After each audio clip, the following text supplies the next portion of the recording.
European natural gas futures extended their gains to record highs as an energy supply crunch continues to batter the region, and that's amid signs that fuel is becoming too costly for industrial use and power generation.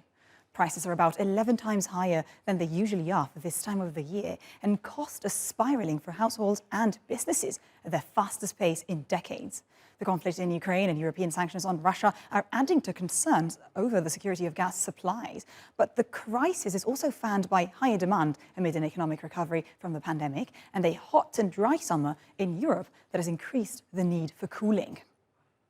Let's now go to Craig Erlam, who is OANDA Senior Market Analyst in London. Craig, many thanks for being with us today. So, Olaf Scholz yesterday said Germany is temporarily reducing taxes on natural gas to ease the financial pressure on citizens. I wonder, can government measures really help with this energy crisis, particularly in the short to medium term?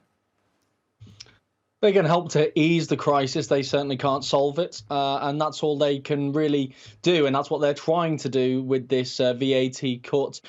The governments have a difficult job on their hands because really they want to achieve two things at once and they're both counterproductive. They want households to feel less of a burden because they don't want high indebtedness. They don't want the poorest in the country to feel the most strain. And at the same time, they want to reduce consumption because they want to make themselves less reliant on Russian gas in two different ways. One, by sourcing it from elsewhere, but another by using less of it.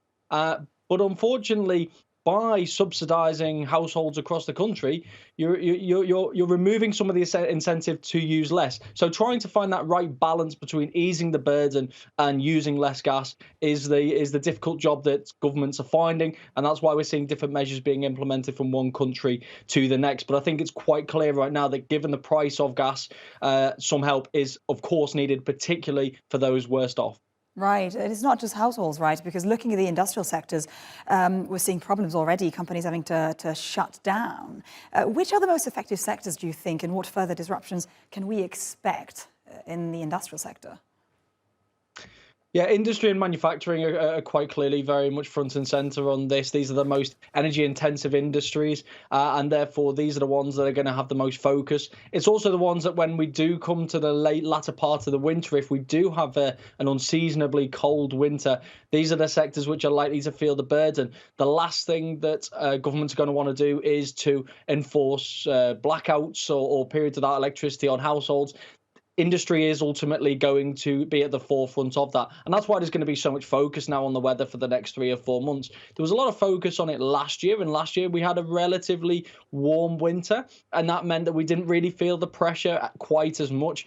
But going into this winter now, especially after the droughts, etc., that we've seen over the course of the last month, there's going to be a heightened focus now because Germany and other countries are not going to get their storage to the capacity that they want to achieve. And therefore, first and foremost, the pressure is going to fall on industry and on manufacturing because these are the most energy intensive industries that we have in Germany, but also across the rest of Europe. Prospect of blackouts certainly very scary.